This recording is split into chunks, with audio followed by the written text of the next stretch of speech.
The federal government remains shut down this Christmas Eve after Congress and the president failed to agree on a budget deal. The president demanding at least $5 billion for the border wall. The Democrats' red line for border security, $1.3 billion. ABC's Stephanie Ramos with what the president is now saying and the impact the shutdown could have on Wall Street.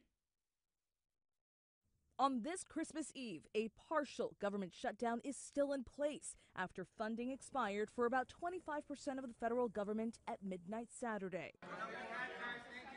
And there is no end in sight. Negotiations between congressional Democrats and the Trump team over the president's border wall haven't resulted in an agreement. The president tweeting overnight, "The most important way to stop gangs, drugs, human trafficking, and massive crime is at our southern border.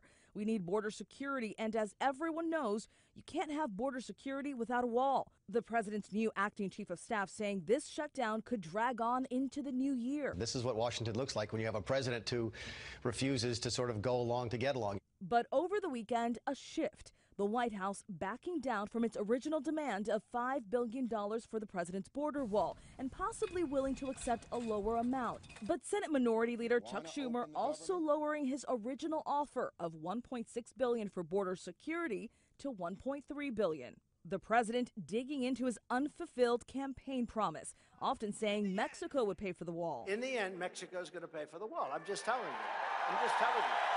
Today, more than 2 years into his presidency, Mulvaney acknowledging the money won't come from Mexico. But none of that is Mexico paying for the wall. I mean, let's just be But technically, you and I both know that it cannot work exactly like that. Lawmakers are not slated to return to Capitol Hill until Thursday. In the meantime, Treasury Secretary Steven Mnuchin called the CEOs of 6 major banks to let them know the government has enough money to finance their operations. He did so they wouldn't get spooked by the partial shutdown. In New York, Stephanie Ramos, ABC News.